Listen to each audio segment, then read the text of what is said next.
A long time ago, Mindanao was covered with water, and the sea covered all the lowlands so that nothing could be seen but the mountains. Many people are living in the country, and all the highlands were dotted with villages and settlements. For many years, the people lived in peace and contentment.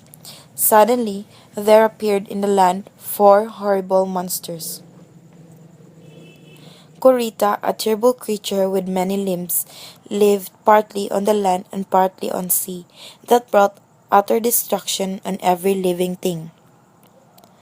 The second monster, Tarabusaw, an ugly creature in the form of a man, lived on Mount Matutom and devoured the people, laying waste the land. The third, an enormous bird called Pa, was so large that when on the wing, it covered the sun and brought darkness to the earth. The fourth monster was also a dreadful bird called Koraya, having 7 heads and the power to see in all directions at the same time. Far across the sea was a city that many people would injure. When the monsters reached this distant city, lndarapatra called his brother Sulayman and begged them to save the land of Mindanao from the monsters. Sulayman listened to the story and was moved with pity. "I will go," zeal and enthusiasm adding to his strength, "and the land shall be avenged," he said. King lndarapatra gave him a ring and a sword as he wished him success and safety. He placed a young sapling and said to Sulayman, "By this tree I shall know your fate from the hour you depart from here. For if you live, it will live, but if you die, it will die also."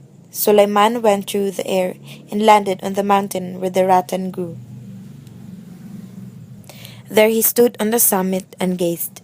He looked on the land and the villages, but he could see no living thing. He was sorrowful and cried out, "Alas, how pitiful and dreadful is this devastation!" Suddenly, the horrible creature Kurita came. It sprang at the man and sunk its claws at his flesh. But Sulayman, knowing at once that this was the scourge of the land, drew his sword and cut Kurita to pieces. Sulayman went on to Mount Matutom, where conditions were even worse.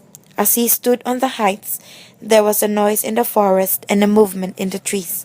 With a loud yell, Tarabusaw forth leaped.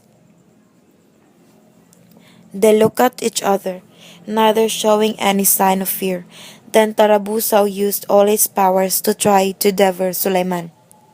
The monster fell exhausted to the ground, and Sulayman killed him with his sword. Sulayman visited Mount Bita. He passed by many homes. He saw that not a single soul was left. As he looked toward the sky, he beheaded a great bird that swooped upon him. Immediately he struck, and the bird fell dead at his feet, but the wing fell on Sulayman, and he was crushed. Now King lndarapatra was sitting at his window. He saw the little tree wither and dry up. "Alas!"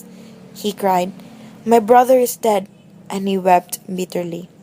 Although he was very sad, he was filled with a desire for revenge. Putting on his sword and belt, searched for his brother. He traveled through the air until he came to the mountain where the rattan grew. When he saw the bones of Kurita, he knew that his brother had been there. Upon looking up, he beheld a small jar of water by his side. This, he knew, had been sent from heaven, and he poured the water over the bones, and Sulayman came to life again. Sulayman declared that he had not been dead but asleep, and their hearts were full of joy. Sulayman returned to his distant home, but lndarapatra continued his journey to Mount Gurayan, where he killed the dreadful bird with the 7 heads. After these monsters had all been killed, peace and safety had been restored to the land. One day, he caught sight of a beautiful woman at a distance. When he hastened toward her, she disappeared through a hole. He sat down on a rock to rest when he saw near him a cooked rice with a big fire on the ground in front of it. He heard someone laugh nearby, and turning, he beheld an old woman watching him. As he greeted her, she drew near and talked to him while he ate the rice. The woman told him only few were left, and they hid in a cave in the ground from whence they never ventured to come out. As for herself and her old husband, she went on, they had hidden in a hollow tree, and this they had never dared to leave until Suleiman killed the voracious bird Pa. The woman led him to one such cave. There he met the headman with his family and some people.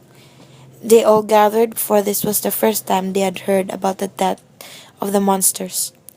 When they found out what Indarapatra had done for them, the headman gave his daughter to him in marriage, and she proved to be a beautiful girl whom Indrapatra had seen at the mouth of the cave.